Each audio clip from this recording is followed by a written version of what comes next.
Bon, alors on va commencer. Alors merci déjà à tous d'être venus, même à cette heure considérée par certains déjà tardive, pour écouter alors, le risque climatique assurance de personnes, sachant que l'idée sur cette présentation, c'est déjà de s'éloigner un peu de ce qu'on présente sur les impacts du risque climatique par rapport à la réassurance, en nous disant il y aura plus d'ouragans, la fréquence des événements extrêmes sera plus importante, leur amplitude également. Il s'agit en fait de s'attacher uniquement au pôle ou au risque assurance de personnes et de comprendre en fait quels sont les impacts dans les valorisations, dans les modèles en fait du changement climatique. Alors, il faut savoir que ça a été fait dans le cadre d'un exercice ACPR que va vous présenter en détail Monsieur Laurent Clerc, ici présent. Et ensuite, deux de mes collègues qui sont Pierre Valade et Yannick Driff, qui viendront développer un peu les différentes modélisations et donc l'impact du risque climatique pour ces modélisations. Donc, sans plus attendre, je vais passer la parole. Merci. Donc, moi, je m'appelle Laurent Clerc, je travaille à la CPR, à la direction d'études et d'analyse des risques. Donc, je vais vous présenter assez rapidement l'exercice pilote climatique qui a été conduit par l'autorité. Et puis ensuite, je laisserai la parole à Pierre notamment et son collègue pour vous présenter les résultats et les travaux qui ont été faits sur notamment la question de la santé et de la maladie en particulier. Alors, sur l'exercice pilote de la CPR, voici les principales caractéristiques de cet exercice. Alors, c'est un exercice dont on a beaucoup parlé parce que c'est la première fois qu'un superviseur réalisait ce type d'exercice avec les banques et les assurances. Donc c'est un exercice qui est tout à fait nouveau à la fois dans son ampleur et la méthodologie qui a été développée dans ce cadre-là. Alors en termes de caractéristiques, premièrement, l'horizon qui est pris, c'est un horizon long. Donc l'évaluation des risques climatiques est faite sur l'horizon 2020-2050. Donc c'est un horizon qui est beaucoup plus long que l'habitude de travail des banques ou des assurances, qui généralement font des exercices prospectifs à l'horizon de 5 ans dans le cadre de leur planification stratégique. Certains poussent jusqu'à 10 ans, mais 30 ans, c'est quelque chose qui est complètement nouveau. C'est un exercice qui est bottom-up au sens où la CPR a fourni les principales hypothèses, mais ce sont les banques et les assurances qui ont évalué les impacts sur leur bilan. Parmi les nouveautés et les difficultés de ce type d'exercice, il y a deux aspects qui ont été aussi creusés. La dimension internationale, puisqu'en France, on a des gros acteurs internationaux et le risque climatique a un impact différencié selon les pays et les géographies. Donc il est important de prendre en compte cette dimension.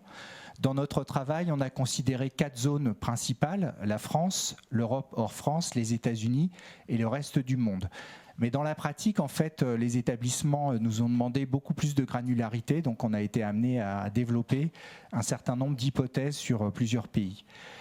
Une autre nouveauté, c'est l'approche granulaire au niveau sectoriel, puisque d'habitude, on travaille sur notamment dans le cadre des stress tests classiques, hein, si vous avez déjà participé à ce type d'exercice. On travaille à un niveau relativement agrégé, celui de l'économie. Dans le cadre du changement climatique, on considère qu'on peut avoir des impacts différenciés selon les secteurs d'activité. Certains vont gagner, d'autres perdre pendant les phases de transition. Donc on a décomposé l'activité économique en 55 secteurs d'activité. Donc pour chacune des zones géographiques considérées, on a fourni aux banques et aux assurances une décomposition de l'activité en 55 secteurs, donc toujours à un horizon de 30 ans. On a travaillé avec deux hypothèses, une qui est particulièrement importante, c'est l'hypothèse de bilan dynamique. Donc à partir de 2025 jusqu'à 2050, les institutions qui participaient à cet exercice avaient la possibilité de prendre des décisions de gestion, c'est-à-dire de restructurer leur bilan pour notamment prendre en compte l'impact du changement climatique. Alors, dans notre exercice, on a pris en compte à la fois ce qu'on appelle le risque physique et le risque de transition. Le risque de transition, c'est le risque qui est lié à la mise en œuvre des politiques de transition énergétique, donc par exemple l'imposition d'une taxe carbone.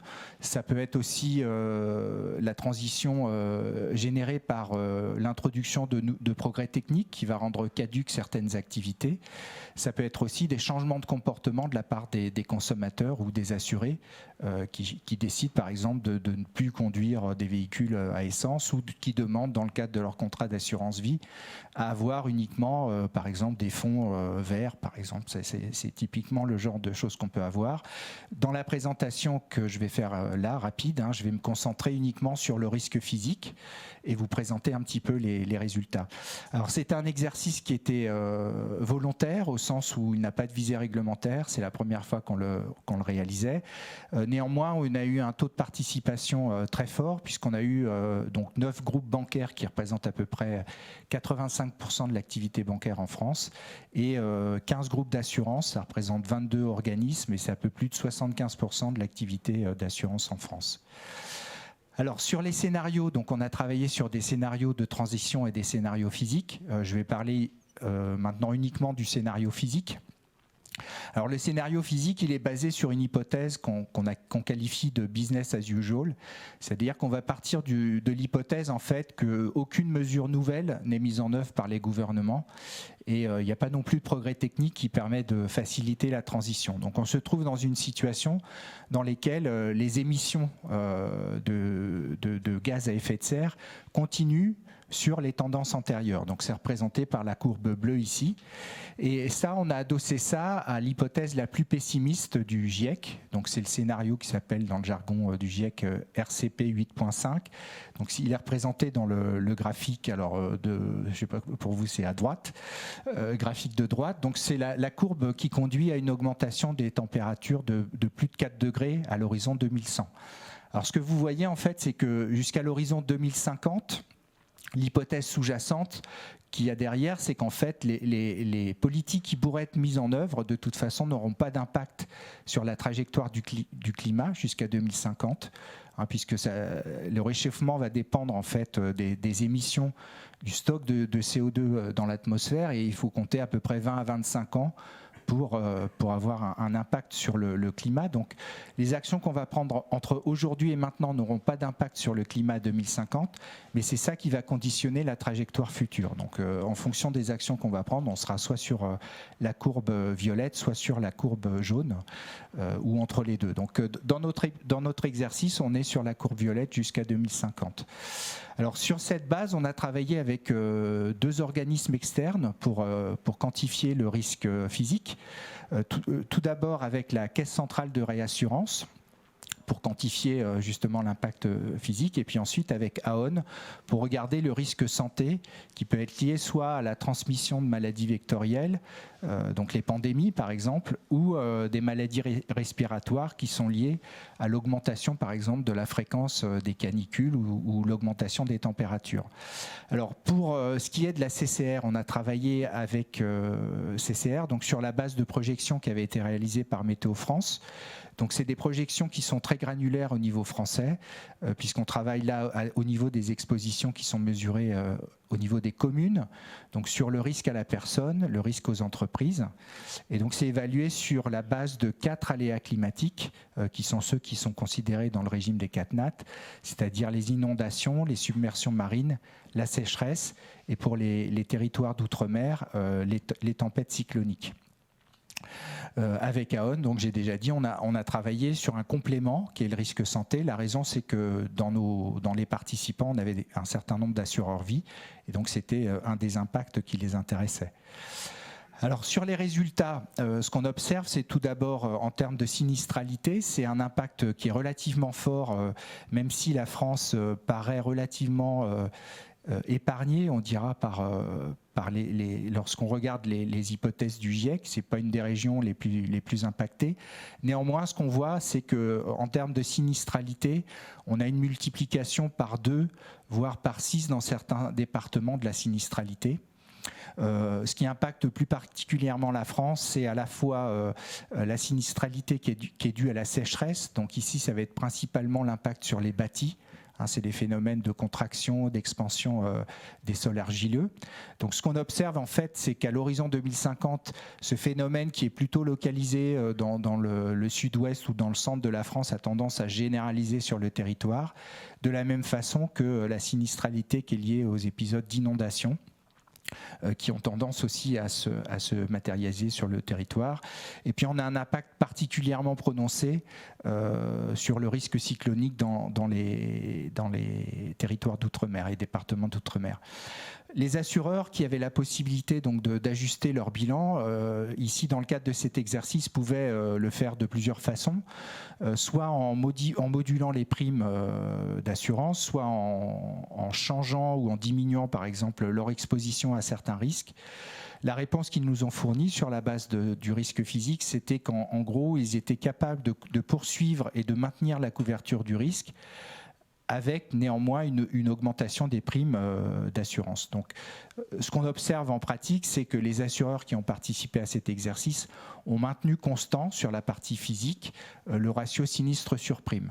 Alors, ça se traduit quand même par des hausses assez significatives des primes, puisqu'on va aller jusqu'à 4% dans certains cas en moyenne par an. Donc c'est des choses qui nous paraissent pas tout à fait soutenables. Et donc c'est quelque chose qu'on doit continuer de creuser avec les établissements. Sur la partie santé, donc je ne vais pas trop insister puisque ça va être présenté par Aon ensuite. On a un impact qui est aussi assez fort, qui est lié à la fois à la progression des maladies dues à des pandémies. Et donc cet impact est très différencié sur le territoire, avec dans certains cas, vous voyez par exemple la Corse ou le Sud, un impact, une augmentation très forte de la sinistralité, avec ici un comportement un peu différent des assureurs vie, puisqu'on observe en fait une petite dégradation du ratio sinistre sur prime, ce qui veut dire qu'en gros, il n'y a pas une répercussion intégrale de la hausse de la sinistralité par des primes. Et on va observer le même type de phénomène sur l'augmentation des maladies respiratoires. Donc ces maladies respiratoires, elles vont être principalement localisées dans les villes, les métropoles. Donc là encore, on peut avoir une augmentation assez forte de la sinistralité dans certaines villes. Avec là encore un comportement assez différencié en termes de comportement, notamment de hausse des primes. Vous voyez sur les deux graphiques. Donc là, on a des phénomènes un peu de compensation, donc un peu de mutualisation de ce type de risque qui ressort de ce type d'exercice. Alors en conclusion, les travaux se poursuivent notamment sur la partie modélisation du risque physique. Donc on envisage notamment de refaire un nouvel exercice en 2023. Et en ce moment, on a pas mal de travaux qui sont lancés par les autorités européennes. La Banque centrale européenne est en train de préparer son exercice pour les banques. L'EIOPA travaille aussi sur un type d'exercice de stress test climatique. Donc l'exercice pilote de la CPR a pas mal servi de modèle pour ce type d'exercice. Et ce qu'il faut voir aussi, c'est que c'est quelque chose qui est assez utile aussi dans le cadre de la mise en œuvre des nouvelles réglementations en France, en particulier tout ce qui porte sur ce qu'on appelle le règlement disclosure au niveau européen ou l'article 29 qui s'applique à partir de cette année, puisqu'on va demander aux institutions financières, en particulier aux assureurs, de préciser notamment le type de risques physiques ou de transition qui sont envisagés et les scénarios qui sont mobilisés dans ce cadre-là. Donc le type d'exercice qu'on a conduit peut tout à fait servir aux établissements pour répondre aussi à ces nouvelles exigences réglementaires en matière de publication d'informations extra-financières. Voilà, je vais m'arrêter là pour la présentation et je laisse la parole à On. Donc bonjour. Pour prendre la transition, en fait, on va vous présenter déjà le sous-jacent des travaux pour la modélisation, la calibration des scénarios qui ont servi pour le choc, le scénario pandémie par vecteur, et après le scénario phénomène épisode de pollution à l'aune 2050. Alors la première slide sur les pandémies par vecteur. Alors la partie gauche, normalement c'est la mise en graphique de statistiques de l'OMS qui montre en fait les animaux, au sens l'être humain est un animal comme les autres là-dedans, mais par type d'animal, le nombre de morts annuels générés d'êtres humains par ces animaux. Et donc en fait, déjà, l'OMS montre que les humains tuent 475 000 hommes par an par des accidents de voiture, des armes à feu, les phénomènes qu'on peut lire dans les journaux, mais que les moustiques, eux, sont plus meurtriers que les humains. Donc en fait, les pandémies par vecteur, c'est pas non plus une vue de l'esprit ou la volonté de faire du sensationnalisme ou de la science-fiction. C'est une réalité. Quand on évalue ça à l'aune d'un scénario GIEC 8.5 du changement climatique, ce qu'on observe, c'est qu'il y a plusieurs phénomènes.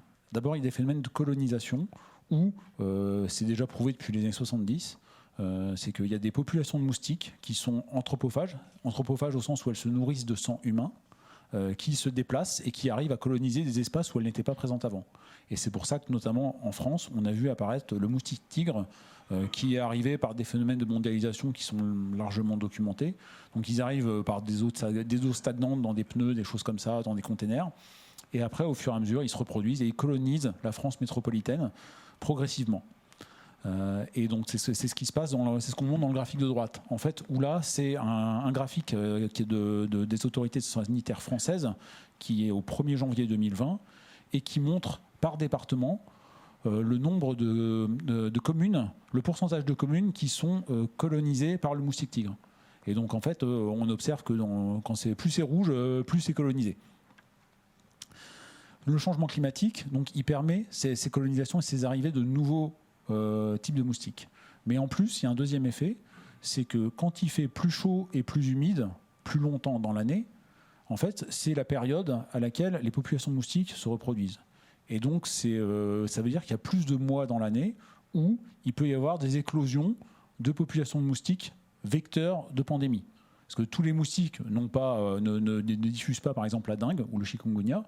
Par contre, une fois qu'il y a un nid de moustique qui est porteur de dengue ou de chikungunya, il peut se reproduire, etc. Et tant qu'il n'est pas sous contrôle, voire éradiqué, il va continuer à diffuser la pandémie. Et donc, avec le changement climatique, non seulement il y a de plus en plus de viabilité des populations de moustiques tigres sur toute la France métropolitaine, mais en plus, il y a une durée d'activité qui augmente dans le temps. C'est-à-dire que quand on prend les conditions climatiques des années 90, des moustiques tigres dans le sud de la France étaient actifs pendant 3 à 5 mois. À l'heure d'aujourd'hui, c'est plutôt 6 à 7 mois. Et avec le scénario du GIEC, ça s'étend encore. Donc, une fois qu'on a fait ça, on a fait un partenariat avec un laboratoire d'entomologie de Montpellier qui nous a fait une modélisation stochastique intégrant le scénario GIEC 8.5. Donc, on est cohérent avec ce scénario-là. Et en fait, on modélise sur la France métropolitaine, à une granularité très fine, des scénarios stochastiques de colonisation de la France, donc remonter vers le nord, vers la Bretagne, vers la Normandie, et aussi de durée et de période d'activité. Une fois qu'on a fait ces modélisations ont été faites, on a voulu faire quelque chose de fonctionnel et de simple pour les assureurs qui voudraient l'intégrer dans leur modèle. Donc on a agrégé ça à 2 types de granularité, à une granularité nationale telle que c'est rappelé dans le tableau, mais aussi à une granularité par région, si en fait les assureurs avaient une capacité à localiser leurs expositions. Et après, on a fait aussi des scénarios moyens sur des intervalles, sur des pas de temps. Donc c'est là ce qu'on voit dans le tableau. En fait, on a fait 2021, 2024, etc., etc. Et donc tout ça fait que c'est comme ça qu'on a calibré les scénarios. De manière générale aussi, l'attente qui était formulée par la CPR, c'est qu'ils voulaient des scénarios qui traduisent des tendances et pas forcément des chocs. Donc ce que ça veut dire, c'est qu'en fait le but c'était pas forcément de modéliser la grosse pandémie séculaire par moustique, mais plutôt en fait un phénomène récurrent qui année après année augmente en intensité et en fréquence de manière progressive et cohérent avec le 8.5 du GIEC. Et en fait, voilà comment à quoi a mené les travaux pour faire cette calibration de scénario. Pour ce qui est du changement de l'air, je passe le micro à Yannick Griff.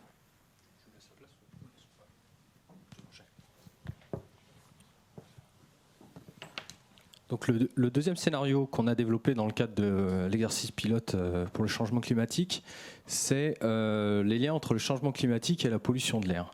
Donc avant de parler de pollution de l'air, en fait, faut définir ce que c'est la pollution atmosphérique. La pollution atmosphérique, en fait, c'est la co-occurrence d'une émission en fait importante de polluants et de conditions météorologiques en fait qui sont favorables à la pérennité ou disons l'immobilisation de ces particules en suspension dans l'air.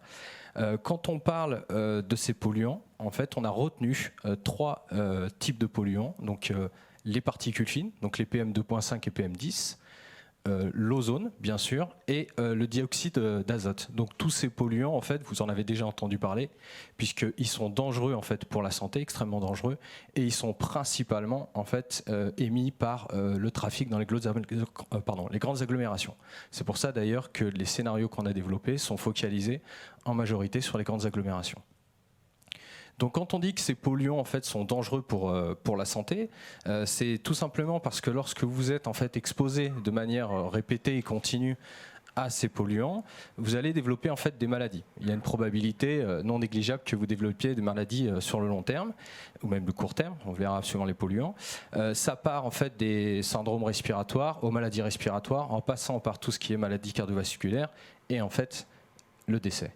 Et c'est ce qu'on a en bas de manière illustrative, l'un des tableaux en fait qui avait été publié par l'OMS en 2013, lorsqu'ils avaient répertorié en fait l'ensemble de ces principaux polluants, donc les trois familles de polluants dont on a parlé, avec les effets qui ont été prouvés et inclus dans leur modèle, et d'autres effets en fait qui étaient probables mais pas inclus. Depuis, ça a évolué. On citera l'outil de l'OMS qu'on a utilisé donc pour modéliser cette sinistralité, mais on voit bien que ça part bien sûr de mortalité infantile dans les PM10 ou PM2.5. L'une des grosses différences en fait entre ces particules fines, c'est que principalement les PM10 étant un peu plus grossières que les PM2.5, restent dans votre système respiratoire et viennent créer en fait des inflammations du système respiratoire, et donc vous avez ce qu'on appelle les BPCO, les bronchites chroniques, les maladies respiratoires ou autres syndromes. Et les PM2.5, elles, vont être intégrées en fait dans votre flux sanguin, donc vont traverser en fait tout l'appareil respiratoire pour créer ensuite des maladies cardiovasculaires. Donc il faut qu'on voit qu'il y a différents seuils en fonction des familles et différents impacts. Donc c'est un peu la même chose, vous le voyez pour l'ozone ou tout ce qui est dioxyde d'azote, on retrouve à peu près les mêmes types de maladies et d'effets sur la santé. Alors quand on a parlé de ces effets sur la santé, on se dit oui, mais dans quelle mesure une augmentation en fait de la concentration de ces particules viennent en fait aggraver ou impacter la sévérité qu'il y a envers les personnes. Et bien ici vous avez simplement une phrase d'un long rapport, on a choisi d'illustrer, de Santé publique France qui date d'août 2019, qui est une étude qu'ils ont fait pendant 5 ans sur les 18 plus grosses agglomérations françaises, en prenant donc 5 années d'observation statistique sur les liens entre la pollution et la mortalité ou les maladies. Et ce qu'on note, c'est qu'une augmentation en fait de 10 microgrammes par mètre cube de dioxyde d'azote le jour et la veille, ça veut dire sur 2 jours, généralement on parle en moyenne maximum dans la journée, se traduit par une augmentation de 0,75% de la mortalité non accidentelle, 1,13% pour les maladies cardiovasculaires. Mais pendant une saison chaude, et c'est pour ça qu'on parlait de conditions météorologiques particulières, c'est qu'on ce même effet, 0,75 sur la mortalité, passe en fait à 2,65%. Et c'est plus élevé pour les plus de 65 ans. On verra qu'en France, dans les statistiques, on a souvent le seuil des moins de 65 ans et des plus de 65 ans. Donc on voit qu'il y a un effet non négligeable, ne serait-ce sur une exposition en fait, sur 24 ou 48 heures, lorsque vous avez une augmentation de ces concentrations de particules. Et on a donc un autre tableau issu de Santé publique France en dessous, qui détaille donc les effets long terme et court terme en fonction des autres particules. Vous avez les mortalités, vous avez les maladies cardiovasculaires, donc avec l'impact. Sur les seuils de tranche d'âge, par exemple pour les PM2.5, c'est parce qu'on parle sur le long terme, donc on regarde l'effet pour la population de plus de 30 ans, mais on a également des effets en fait, dont on sait sur par exemple les mortalités infantiles ou les maladies respiratoires, asthme et bronchite chronique sur les enfants. Donc maintenant, ce qui est intéressant de voir, alors je ne vais pas détailler toutes les publications qu'on a qu'on a en fait lu pour quantifier l'impact du changement climatique, mais je vous ai mis un exemple ici sur l'ozone d'une publication en fait de Markakis 2014 qui a projeté en fait en 2050 la concentration d'ozone en Île-de-France, toujours sur le scénario en fait RCP 8.5 Business as usual, donc qui permet de voir qu'en fait la concentration en Île-de-France, mais plus précisément Paris et sa petite couronne, si on prenait donc la moyenne des 10 dernières années sur le maximum, donc comme je dis quotidien, qu'on appelle le maximum sur 8 heures d'une journée, qui correspond à une journée d'activité, puisqu'on se focalise un peu sur le trafic pour les émissions, vous avez une augmentation entre 5 et plus de 6,1 ppb sur l'ozone. Alors, ce qu'il faut savoir, c'est que quand il s'agit en fait de la particule ozone, ppb c'est égal à 2 microgrammes par mètre cube. Et là, on fait vite le petit produit, c'est-à-dire si on a une augmentation de plus de 6,1 dans le 75 en 2050, on est à plus de 12,2 microgrammes par mètre cube d'augmentation de particules. Et là, on franchit un seuil, c'est-à-dire le fameux seuil un peu déterministe pour lequel on va avoir une augmentation de l'impact sanitaire, c'est-à-dire de la mortalité ou des maladies respiratoires. Donc ça a été tout le travail que l'on a fait de recherche dans le cadre de ce scénario. Et pour la CPR, donc en quantifiant l'impact à l'horizon 2030, 2040, 2050 de la concentration de ces particules, on en est venu à utiliser pour quantifier ça le logiciel, en fait l'outil RQ+ de l'OMS, qui a été en fait développé par le bureau de l'Europe de l'OMS en collaboration avec plusieurs pays d'Europe de l'Ouest pour justement estimer l'impact, on va dire, déterministe et stochastique, donc des émissions de pollution et de l'augmentation des émissions de pollution pour quantifier la sinistralité sur les personnes. Et c'est ce qu'on obtient ici dans ce tableau de résultats dont Pierre a introduit tout à l'heure le format pour pouvoir quantifier l'impact jusqu'à l'horizon 2050. Alors, oui. Juste un point à préciser sur ces chiffres-là. Évidemment, il n'y a aucun effet, entre guillemets, domino sur la comorbidité due au problème du Covid, de la Covid-19. C'est très important à souligner. On est très prudent et donc on a bien isolé en ne prenant aucun impact dû à l'asthme ou aux comorbidités et des décès qui pourraient être produits à cause de la Covid-19 ou des suivants qui pourraient arriver. Donc le prochain scénario que je vais vous présenter n'a pas été retenu dans le cadre de l'exercice de la CPR. Cependant, nous on effectue des travaux dessus, c'est le risque rupture de barrage. Donc il faut savoir qu'on a développé ça depuis 2009. Et vous allez me dire quel est le lien entre une rupture de barrage et le changement climatique. Donc pour ça, il faut revenir sur les épisodes Cévenol ou épisodes méditerranéens. C'est-à-dire, vous avez des masses d'air chaude en automne qui viennent de la Méditerranée, du bassin méditerranéen. On sait que cette zone est victime du changement climatique et se réchauffe. Et vous avez des masses d'air chaude en fait, qui remontent sur les terres, donc en direction le nord, et qui rencontrent des masses d'air froid, souvent vers le paysage un peu alpin, vers montagneux.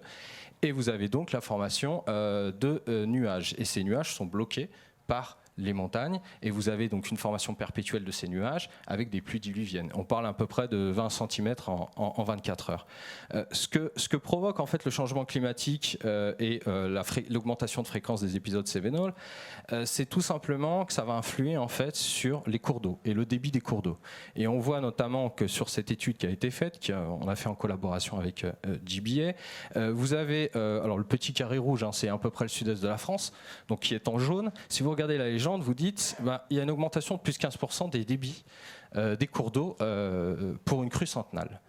Et ceci a un impact en fait, tout simplement, non pas sur l'occurrence des ruptures de barrage, c'est pas la question, c'est si un événement rupture de barrage se produit, quel est l'impact si les cours d'eau sont plus importants.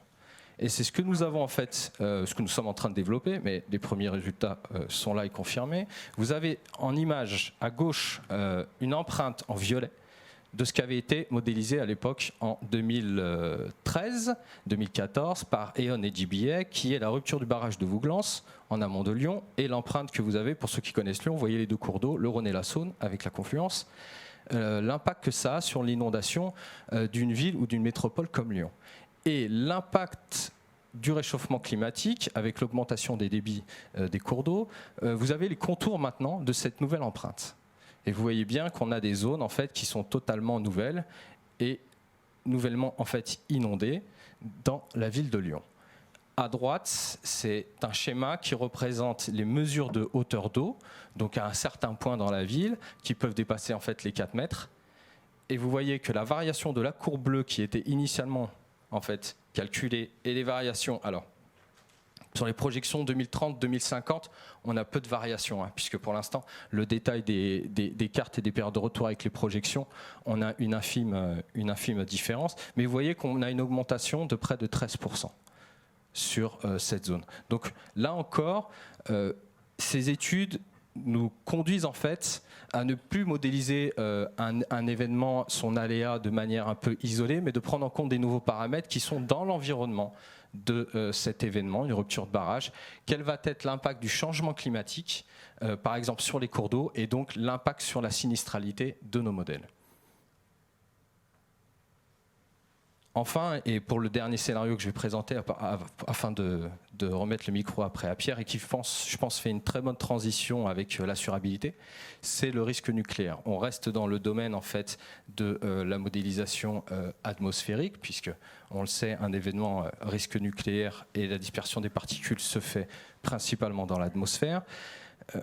On a développé en fait chez E.ON le premier modèle en assurance de personnes pour le risque nucléaire qui vient en fait quantifier l'impact d'un accident nucléaire à 5 ans, 10 ans, à un horizon 15 ans. Et on est capable de quantifier en fait les lois d'incidence, enfin l'apparition, la surfréquence de cancer par typologie et l'impact que ça a sur les assurés. Alors, très rapidement, qu'est-ce qu'un accident nucléaire majeur ? C'est tout simplement un accident qui va provoquer la dispersion donc d'émissions de particules radioactives en masse. Donc on a 2 types de risques pour les assurés. Le risque externe, donc c'est une exposition externe, c'est-à-dire le rayonnement que l'on a, et une contamination interne qui est la respiration, l'inhalation de ces particules ou le fait d'ingérer en fait, des aliments qui ont été contaminés. Notre scénario repose sur la centrale de Bugey. Alors pourquoi ? C'est une centrale tout à fait classique, donc pas atypique, 4 réacteurs, 900 MW, comme il en existe plusieurs en France, mais c'est la plus vieille centrale de France maintenant, depuis que Fessenheim a été fermée. Elle est située à 40 km de Lyon et dans un rayon de 100 km. 100 km, c'est peu pour la modélisation de dispersion radioactive. Vous avez 6 millions de personnes, donc potentiellement un grand nombre de personnes assurées.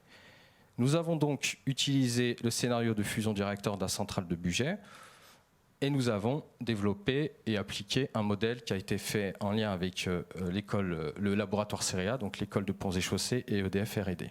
Donc nous avons utilisé un modèle météorologique. Donc là encore, nous utilisons bien sûr des données et des paramètres qui sont liés bien entendu au changement climatique. Donc ça a été fait sur les 5 dernières années, en l'occurrence ici.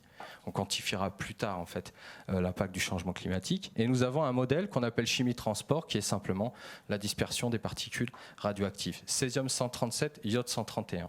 Ça, c'est les 2 particules radioactives les plus, on va dire, sondées lorsqu'il y a un incident pour comprendre l'impact sur les personnes. On a une petite vidéo ici d'animation pour voir ce que représente par exemple le scénario sur les données météorologiques du 14 février 2013.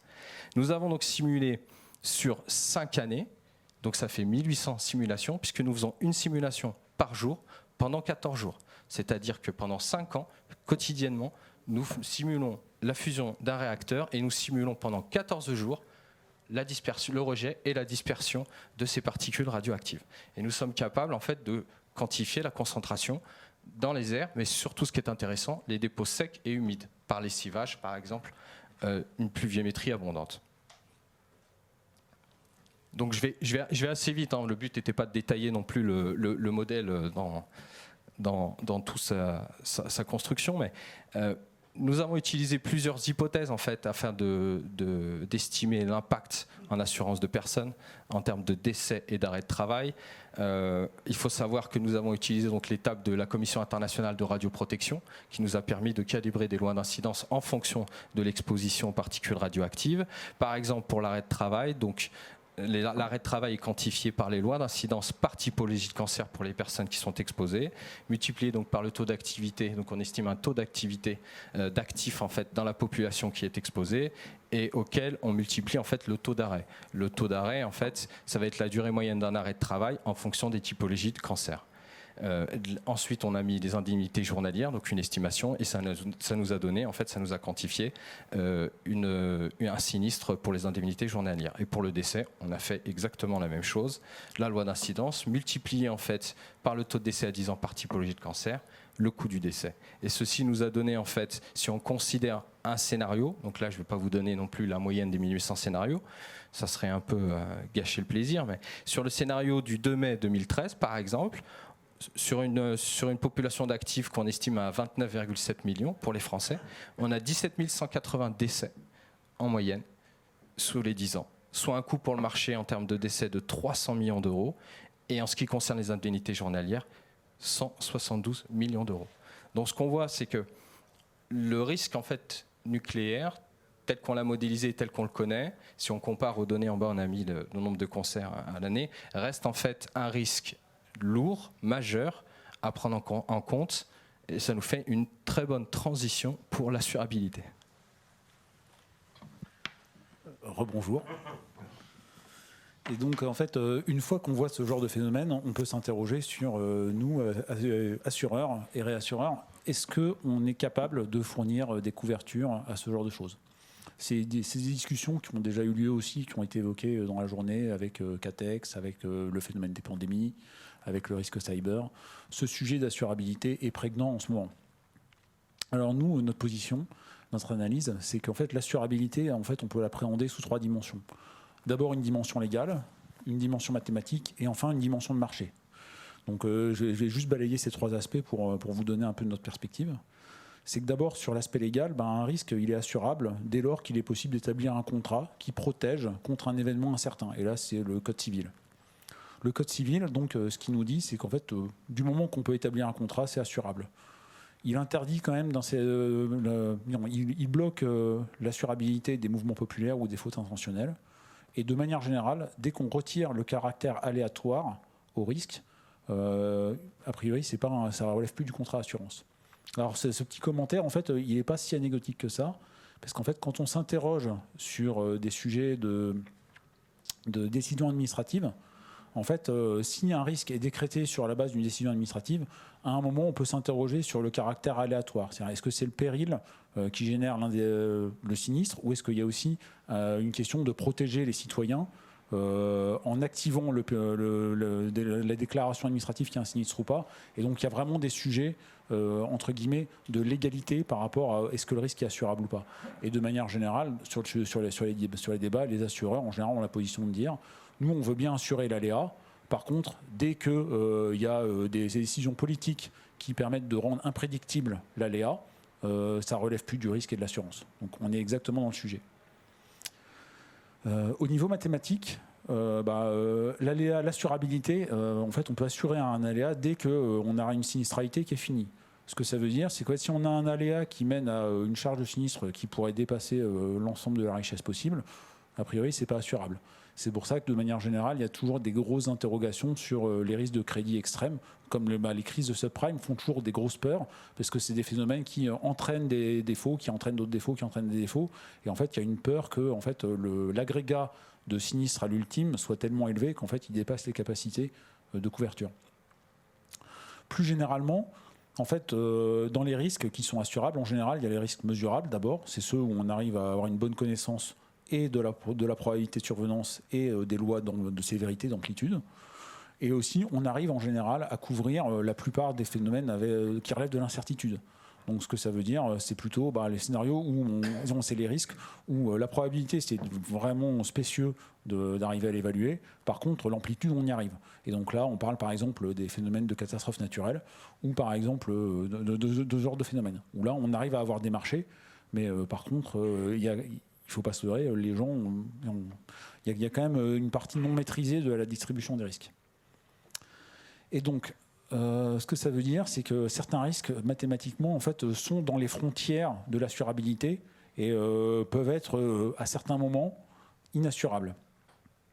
c'est souvent les risques qui relèvent soit d'enchaînements complexes, comme par exemple les crises de défaut, comme les subprimes, ou alors qui sont liés au fait que quand on veut tarifer le risque, on n'arrive pas à avoir une idée de la charge de risque quand ils seront survenus. Et donc là, on va plutôt s'interroger sur des problèmes d'assurabilité par rapport à de la responsabilité civile médicale.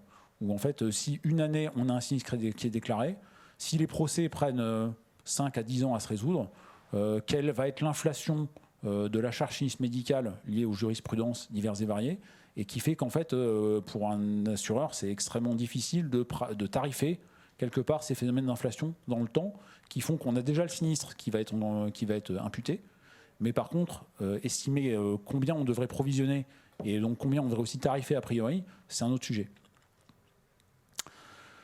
Et donc le dernier aspect, c'est aussi des problèmes de marché qui peuvent freiner l'assurabilité. Et en fait, qu'est-ce que c'est qu'un marché? C'est qu'en fait, il y a suffisamment de personnes qui sont vendeuses de risques et en face, suffisamment de personnes qui sont acheteuses de risques pour signer les contrats. Dit comme ça a l'air assez simple. Mais qu'est-ce que ça veut dire? C'est qu'en fait, de manière générale, pourquoi il pourrait ne pas y avoir de marché?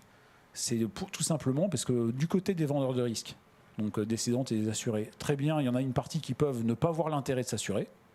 Et c'est par exemple ce qu'on a observé, si on prend par exemple les phénomènes de pandémie, si je dois m'assurer contre la perte d'exploitation, je suis dans une activité d'hôtellerie, de tourisme, j'ai intérêt à m'assurer, a priori contre les pertes d'exploitation, parce que s'il y avait confinement, mon activité sera fermée. Je suis gérant d'un carrefour, d'une surface alimentaire, je n'ai pas besoin de m'assurer. Parce que tout simplement, il faudrait vraiment qu'il se passe beaucoup de choses pour que le confinement m'empêche de vendre à manger aux citoyens. Donc à partir de là, on voit qu'en fait, il y a des questions d'intérêt ou pas. Et si on veut qu'il y ait marché, il faut qu'il y ait quelque part un intérêt le plus large possible au niveau des potentiels vendeurs de risques. Et après, il y a aussi des questions de répartition du risque et dans le temps et dans l'espace. Donc par exemple, quand on s'intéresse aux phénomènes de catastrophes naturelles, en fait, par exemple, les catastrophes naturelles, quand on est localisé dans la zone des épisodes Cévenol, donc dans le sud-est de la France, on a un certain risque qui n'est pas le même qu'en Normandie. Et donc, en fait, si je n'étais pas obligé de m'assurer contre les phénomènes catastrophes naturelles, j'habite en Normandie, je ne m'assure pas. Et donc, ça, c'est une des grosses limites de l'assurabilité par le marché. Et donc, en fait, on aura le même sujet, par exemple, sur le risque cyber ou sur les différents risques qu'on peut vouloir avoir, qui touchent les limites.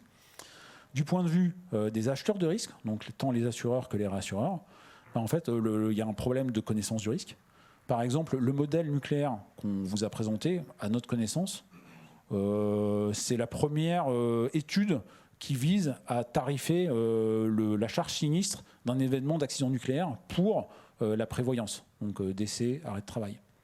Et en fait, cette connaissance, c'est pas qu'elle est impossible, c'est qu'en fait, pour l'instant, il n'y a pas d'acheteur de risque qui a fait ce genre d'étude en se disant je veux transformer cette étude en solution, en offre pour des éventuels vendeurs de risques. Et après, il y a aussi des sujets d'appétence au risque. Bêtement, qui est que par défaut, en fait, il y a des acteurs qui souhaitent avant tout une rentabilité, un return et une activité qui annuellement est intéressante. Quand certains risques, quand c'est des risques qui sont trentenales, centenales, deux-centenales, en fait, c'est assez compliqué de juger de la rentabilité de l'activité sur ce genre de choses. Ou alors, sur les sujets, par exemple, comme le risque de crédit, on voit bien que les assureurs se positionnent rarement sur ce genre de risque et c'est plutôt une appétence pour les banques. De manière générale, sur ces sujets d'assurabilité, si on veut travailler pour essayer de rendre assurable ou plus assurable ce qui est dans la zone grise, en fait, il y a des sujets, il y a des mesures plutôt qui relèvent des pouvoirs publics qui vont se résumer à créer le marché vis-à-vis des vendeurs de risques en rendant l'assurance plus ou moins obligatoire.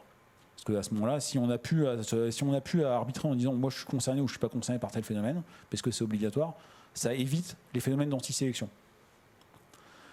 Après, il y a aussi des sujets d'organiser des poolings de risques. Donc ce que ça veut dire, c'est que, et ça a déjà été évoqué ce matin par exemple dans la table ronde, qui est qu'au final, sur les phénomènes, il peut y avoir des dissymétries entre les différents acteurs, et donc à un certain niveau, Si on voit l'assurance des risques comme des phénomènes un peu globaux, à ce moment-là, il se peut qu'il y ait une partie de la distribution qui soit mise dans un pool et qu'il y ait une compensation entre les acteurs.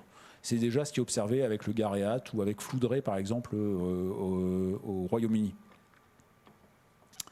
Et enfin, il y a aussi le sujet de garantir la queue de distribution, où là, en fait, ça faisait partie des débats de CATEX, où, en général, par exemple, c'est la garantie de l'État que fournit CCR dans le régime CatNat.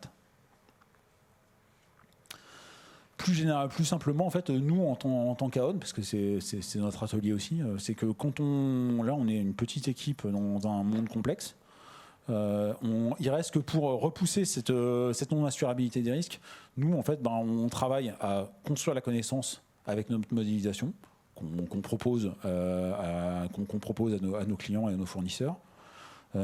Et aussi, après, justement, c'est de aussi structurer, trouver des acteurs de risque pour les coordonner et en fait construire des offres qui permettent de rendre assurable ce qui n'est pas de manière si évidente à l'heure d'aujourd'hui. Et naturellement, une fois que tout le monde est bien d'accord pour construire les solutions, les rendre un peu optimales, et dans la mutualisation et dans leur structuration. Et après, est-ce que tu veux conclure, Arnaud ? Alors surtout sur le sujet qui est vaste, comme vous avez pu le voir, ce qui est important, c'est de dire que oui, il y a un rôle, entre guillemets, du courtier ou du conseil sur rendre cessibles des risques et les rendre acceptables par les réassureurs, par le marché de la réassurance. Donc ça, c'est important, et c'est important d'avoir une vision claire de où se trouve le problème d'assurabilité sur tel risque, c'est-à-dire est-ce que le risque climatique est cessible, à quel horizon, comment, à quel marché, avec quelle solvabilité. C'est des questions auxquelles il faut répondre, évidemment, avant de pouvoir aller plus loin. En répondant à la question, oui, le risque climatique est cessible ou dissoluble dans des augmentations de primes à 4% par an. Donc, tout ça pour vous remercier en tout cas de votre présence, et n'hésitez pas, si vous avez des questions, de profiter de la présence de la CPR ou de mes collègues.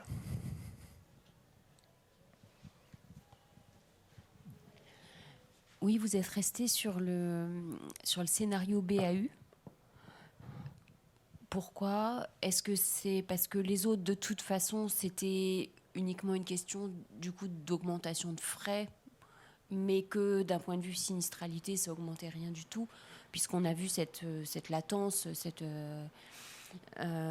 mais est-ce que ça serait pas quand même intéressant d'aller chiffrer cette augmentation des frais pour comprendre si on s'expose uniquement à du plus 4% ou si on va nettement plus loin et jusqu'où ?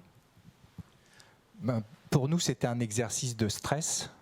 Donc on s'est dit que, comme on avait déjà 3 scénarios de transition qu'on demandait aux assureurs en particulier et aux banquiers de quantifier, on ne voulait pas non plus multiplier trop les scénarios.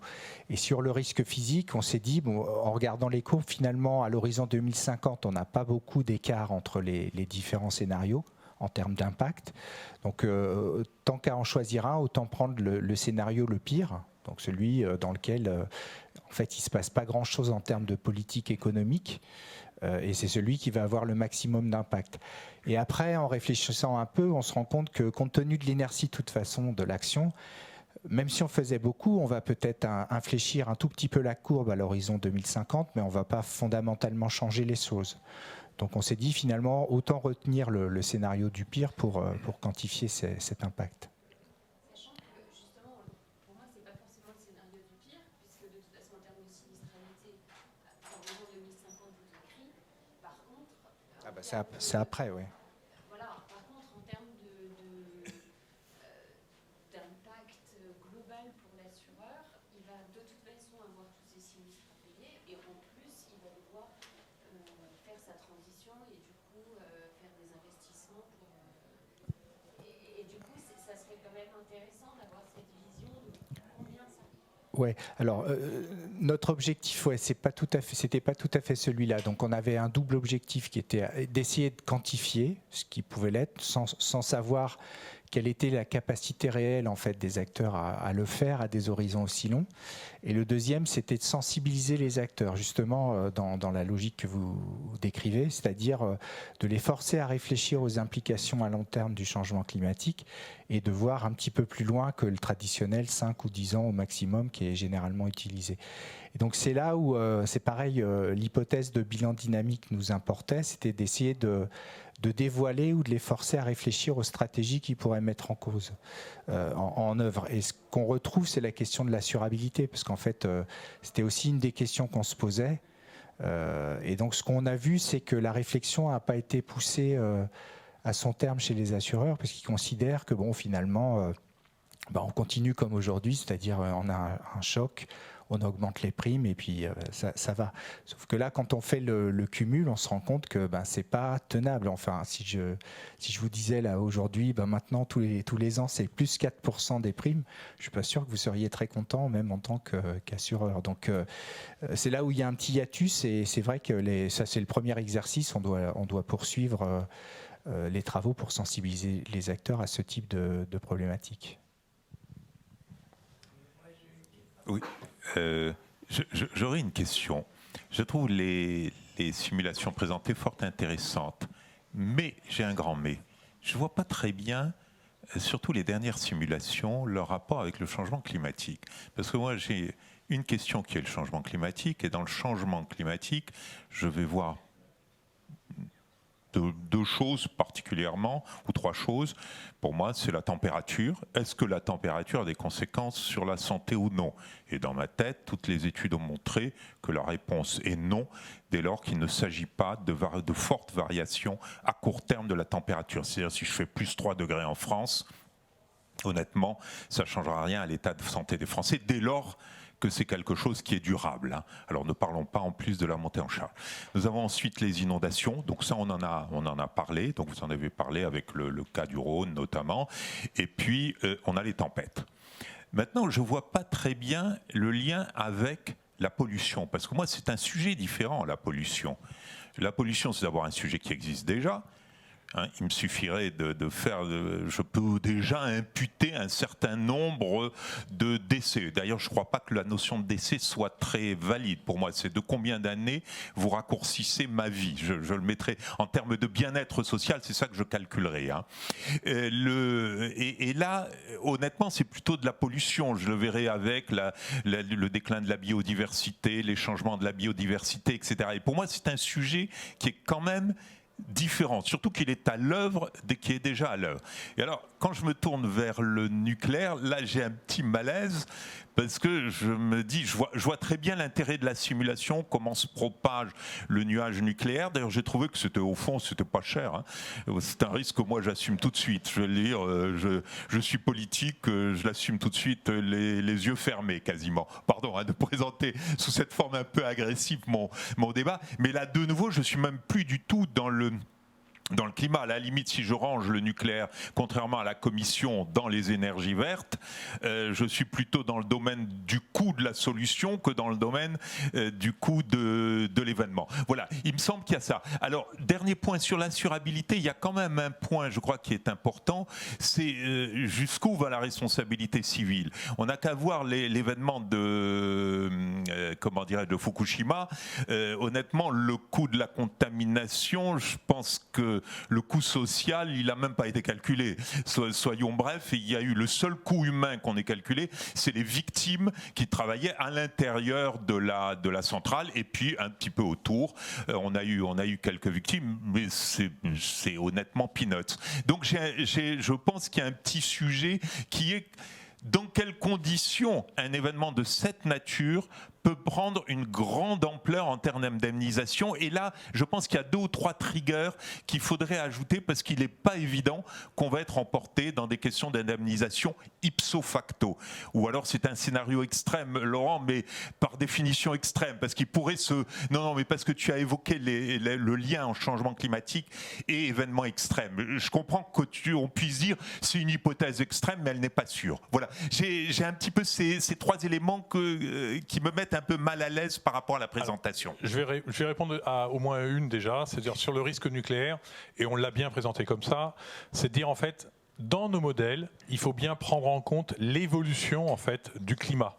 Ça veut dire, justement, on peut plus se permettre de dire, je prends les 5 dernières années, je prends l'historique et je transpose cet historique-là sur mes modèles, sur les 10 prochaines années, et en disant, il n'y a rien qui change, voilà ce que ça va donner.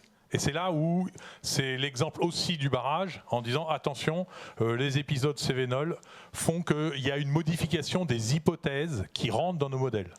C'est le seul lien qu'on a fait entre le nucléaire et le risque climatique, en disant ça alimente une vision différente du modèle et en disant que nos modèles sont de plus en plus connectés ou interconnectés avec des hypothèses qui avant ne bougeaient pas. Et ça, c'est plutôt mettre un point sur ça, sachant que oui, et là je réponds au deuxième point, il y a un problème de RC en fait, de recours, de qui va payer en cas de fusion d'un des réacteurs de la centrale de budget par rapport à l'exploitant, et jusqu'à combien il y a des pools sur le risque nucléaire avec des limites et avec des sous-limites sur les assurances de personnes. Sous-limites qui sont largement dépassées sur ce type d'incident, parce que les sous-limites, comme vous le soulignez tout à fait justement, n'ont été calibrés que pour le personnel de la centrale, pour ne prendre en compte que le personnel de la centrale. Là où nous en est arrivé sur notre modélisation et l'objectif de cette modélisation nucléaire, c'est uniquement de dire qu'il y a un impact sur les cancers, la fréquence, la surfréquence des cancers, et évidemment cet impact il va devoir être absorbé par le marché. Par qui? Comment? C'est une autre question, parce que la problématique, elle est de dire, évidemment, est-on encore capable de rapporter tous les événements 10 ans plus tard, enfin tous les cancers, au même événement 10 ans plus tard? Ça va être compliqué. Les gens, ils changent, et d'assureurs et de régions. Parce que l'assurance maladie, les 172 millions, il n'y a pas de problème. Voilà. Les 300 millions... Bon. Exactement. Mais par contre, ils vont être réels. C'est-à-dire que ça sera véritablement un impact. Ils sont implicites. Voilà. Mais dire qui va le supporter et comment, je n'ai pas la réponse. Dans votre scénario, juste une précision, dans votre scénario nucléaire, est-ce qu'il y a une zone d'exclusion comme à Fukushima? Oui, alors, la zone d'exclusion, donc on a une zone un peu réglementaire des 20 km, qui est l'exclusion classique. Dans Fukushima, quand on regarde dans la littérature, l'exclusion s'est fait pas à pas quand ils ont commencé à sonder et qu'ils voient que l'exposition est de plus en plus élevée. Ce qu'il y a, c'est qu'on est parti du principe que, avec des faibles doses, et c'est vrai que je ne l'ai peut-être pas assez précisé, le scénario en question que j'ai présenté avec les 472 millions d'euros de sinistralité, c'est un scénario qui correspond à une date précise dans notre modèle météorologique et dont la pluviométrie en fait fait un principe de rinçage et de lessivage qui vient faire énormément de dépôts dans la région Rhône-Alpes. Et là, on observe qu'il y a des quantités infimes de radioactivité qui ont été déposées au sol, qui ne nécessitent pas forcément en fait, d'exclusion de zone, enfin de mise en quarantaine de la zone, mais dont on se doute bien qu'on ne va jamais vider un département comme le Rhône de 2 millions d'habitants sans avoir des conséquences en fait, économiques fortes. Donc c'est un scénario moins grave que Fukushima que vous avez simulé en fait. Oui, on pousse pas au catastrophisme, c'est-à-dire on n'est pas allé chercher vraiment le pire du pire dans ce qu'on a présenté, sachant qu'il y a des modélisations bien pires pour lesquels le nuage radioactif va couvrir l'Île-de-France et d'autres agglomérations. Ce qui explique le coût modeste en fait auquel vous arrivez. Oui, ça ne converge pas. Voilà, ce montant n'est pas la moyenne des 1800 scénarios qu'on observe et encore moins le maximum. En même temps, l'application de la responsabilité sera encore plus difficile dès que le nuage se met à circuler. Oui.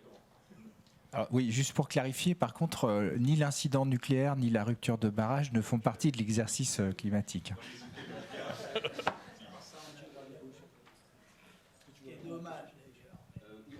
Les trucs linéaires, ça arrive jamais. C'est très intéressant. C'est des difficultés des assureurs, on l'a vu, s'habituer à des événements extrêmes et pas une hausse de la fréquence du coût qu'on a introduit dans l'exercice. Peut-être pour répondre juste à la première question. Sur la variable température, en fait, dans toutes les études et littératures scientifiques, elle est prise en compte, dans alors ce qu'ils appellent communément la chimie de transport, c'est-à-dire comment vont se comporter les particules pendant des fortes chaleurs. En fait, il y a les paramètres généralement, bien sûr, de vent pour la dispersion, mais il y a la température, il y a les pressions et il y a l'humidité. Et ça, c'est pris en compte. C'est pour ça que souvent on parle d'épisodes caniculaires et qu'on présentait les résultats de Santé publique France avec cette variation pendant les épisodes de chaleur, parce que typiquement, si on se place dans des épisodes caniculaires, donc sans vent, sans pluie, sans humidité, on va avoir une concentration plus forte de ces particules et donc des effets en fait sur la santé bien plus importants. Juste pour compléter, j'ai bien aimé votre remarque sur les facteurs.